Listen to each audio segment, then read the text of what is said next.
জুলাই অভ্যুত্থানের আন্দোলন যখন তুঙ্গে হঠাৎই মিরপুর ১০ নম্বর মেট্রো রেল স্টেশনে ঘটে অগ্নিকাণ্ডের ঘটনা, জানিয়ে চলে পাল্টাপাল্টি দোষারোপ। এক পর্যায়ে এ ঘটনাকে ভিন্ন দিকে প্রবাহিত করার চেষ্টা চালান তখনকার ডিবি প্রধান হারুন রশিদ। এমনকি ছাত্রদলের ৪ নেতাকে আটক ও নির্যাতনের পর স্বীকারোক্তিমূলক জবানবন্দি নেওয়ার অপচেষ্টা চালায় ডিবি হারুনের টিম। কিন্তু তা সম্ভব হয়নি ওই ৪ নেতার দৃঢ় ভূমিকার কারণে। তাদের নিয়ে যদি কেউ গুজব ছড়ায় সেটা আপনারা বিশ্বাস করবেন। ডিবি প্রধান হারুনের নির্দেশে ডিবির একটি টিম ছাত্রদলের ৪ জনকে মিরপুর থেকে আটক করে। এছাড়া আন্দোলনে নাশকতার অভিযোগে বিএনপির বেশ কয়েকজন সিনিয়র নেতাকর্মীকেও আটক করে পুলিশ ও ডিবি। তার অনেককে আমরা গ্রেপ্তার করেছি, অনেকের নাম পেয়েছি, আপনারা জানেন। বলা হয় মেট্রো রেলে হামলার মাস্টারমাইন্ড হিসেবে ছাত্রদলের ওই ৪ জনকে গ্রেফতার করা হয়। ডিবি হারুন মিডিয়াকে বলেন, এ ঘটনায় জড়িত ১ নম্বর আসামি আবু হান্নান তালুকদার জানিয়েছেন বিএনপি নেতা সুলতান সালাউদ্দিন টুকু ও সাইফুল আলম নীরবের নির্দেশে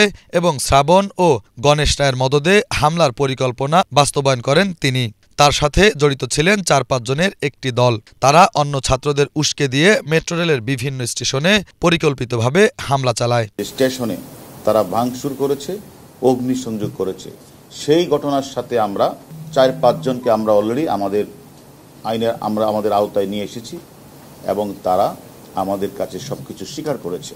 যে ঘটনাটা ছিল পুরোটাই ডিবি হারুনের সাজানো নাটক, এমনটাই জানান ছাত্রদলের ৩ নেতা হান্নান, মিশুক, বিজয়। ডিবি অফিসে তাদের উপর অমানবিক নির্যাতন চালানোর কথাও তুলে ধরেন।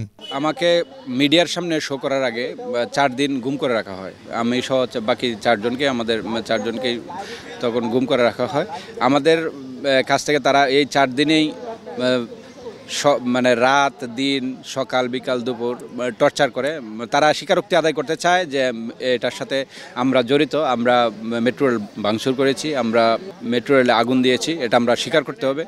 তারা বলে আমরা যতই না করি যে আমরা তো এগুলো করি না, তারা বলে তোরা এখানে গেছিস মানে এটা করছিস, তোরা এটা করস নাই কিন্তু আমরা জানি, কিন্তু তারপর তোরা স্বীকার করতে হবে। প্রতিবার আমাদেরকে টর্চার করতো আর ধরেন ভিডিও করাইতো একটা, যে ভিডিওতে স্বীকারোক্তি দেওয়ার জন্য বলতো যদি এইবারটা তোদের হয়ে যায় তাহলে এর পরের বার তোদের আর ডাকবো না।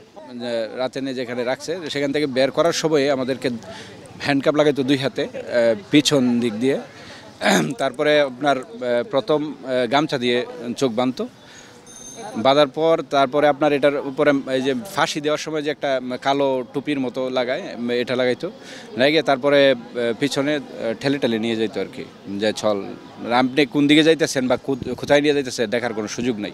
ডিসির সামনে নেওয়ার পরে ডিসি শহীদুল তার নাম, আমাকে চোখ বেঁধে নিয়ে মানে অ্যাজ ইউজুয়াল সবাইকে যেভাবে নেই আমাকে সেভাবে নিছে, চোখ বেঁধে হাত হ্যান্ডকাপ লাগিয়ে। সে প্রথম প্রশ্নই করছে যে মেট্রো রেল যে ভাঙছস টাকা কই পাইছিস, তারেক রহমানের সাথে তোর যোগাযোগ কীভাবে, সে তোকে কত টাকা দিয়েছে, এখন বন্ধ, ইন্টারনেট বন্ধ, তার সাথে তোর যোগাযোগ কীভাবে করস, সাইবার সাউথ জোন, সে এগুলা জিজ্ঞেস করতো। আমি তো এগুলোর উত্তর দেওয়ার মতো অবস্থায় ছিলাম না বা উত্তর আমাদের কাছে নাইও, কারণ ওনার সাথে তো আমি বলতাম যে ভাইয়ের সাথে আমার যোগাযোগ নাই। তখন বলতো যে বলতেছিস ভাইয়া আবার যোগাযোগ নাই, এভাবে বলতো। আর মানে হাঁটুর মধ্যে মানে সে হিটেই করতো একমাত্র হাঁটুতে, মানে সে একজন এক দিক থেকে হিট করতে থাকতো আর বলতে থাকতো যে এত বড় বড় পদ পাস, আবার বলোস যে নাই যোগাযোগ নাই, তোরা নেতা বানাইকে। হিট করতে করতে হয়ে যায়, সেন্সলেস হয়ে যায়। তখন বের করে নিয়ে আসে, আনার পরে পরবর্তীতে মিশুককে নিয়ে যায়, তারপরে বিজয়কে, তারপরে রুবেল ছিল আমাদের সাথে, ওদেরকে নিয়ে যায়। এটা না বলে যে এবার নিয়ে ভিডিও করা, যদি ঠিকঠাক বলে তাহলে কালকে আর ডাকবো না। এরপর দিন মানে যে ভিডিও আমাদেরকে করায় এক ওসিকে দায়িত্ব দেয়। ওসি বলে যে ভাই আপনারা কেন তোমার কেতেছেন, আপনারা করেন না এটা আমরা জানি, কিন্তু আপনারা স্বীকার করে ফেলেন, স্বীকার করলে কিচ্ছু হবে না।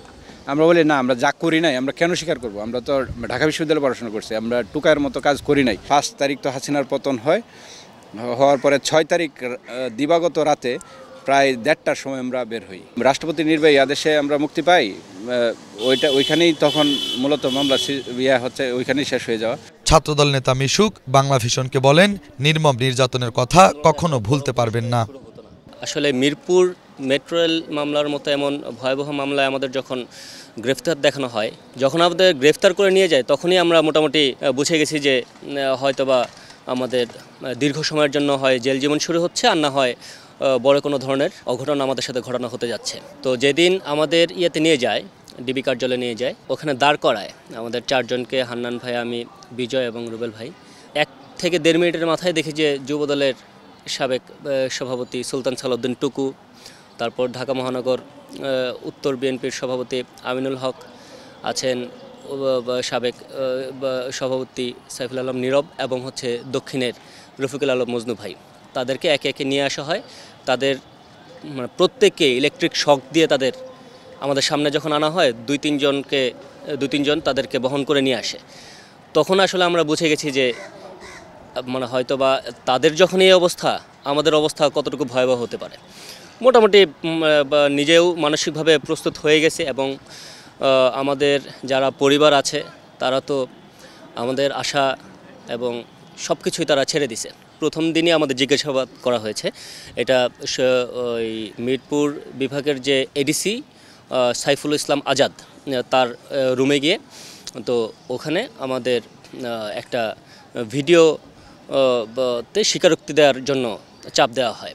চাপ দেওয়ার মানে এগুলো তো আমরা যখন স্বীকারোক্তি দেব না বলে আমরা বারবার বলি, তখন হচ্ছে যে মানে ওই দিন থেকেই আমাদের যেহেতু 25 তারিখ অ্যারেস্ট করে নেওয়া যাওয়ার পরে 28 তারিখ হচ্ছে আমাদের মিডিয়া ট্রায়াল দেয়। এই মাঝখানে যে 4 দিনে আমাদের মানে প্রত্যেকের মানে বারবার ভিডিও তে স্বীকারোক্তির জন্য চাপ দিয়ে আমাদের প্রত্যেককেই নির্যাতন করা হয়েছে। পরে জিজ্ঞেস করলাম যে ভাই, এগুলো কি আমাদের মানে এটা কি আপনারা তো জানেন এগুলো মানে আমরা কোনোভাবে জড়িত ছিলাম না। তার একটা কথাই বলেছে যে এটা চিফ স্যারের হুকুম। তাদের চিফ স্যার হচ্ছে যে ডিবি হারুন। কাউকে আসলে দোষারোপ করে, কাউকে ট্যাগ দিয়ে, কারো উপর মিথ্যা অভিযোগ চাপিয়ে, এটা আসলে রাজনীতি না, এটা হচ্ছে এক কথায় নোংরামি। ডিবির হাতে আটকের খবর পরিবারকে জানানোর জন্য বারবার অনুরোধ করেছিলেন বিজয়, কিন্তু দায়িত্বরত ডিবি কর্মকর্তারা সে সুযোগও দেয়নি তাদেরকে।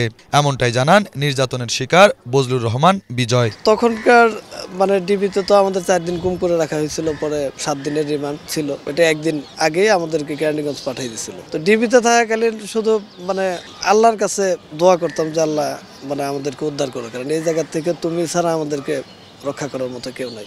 কারণ ডিবির প্রতিটা সেকেন্ড আমাদের আতঙ্কের মধ্যে কাটতো।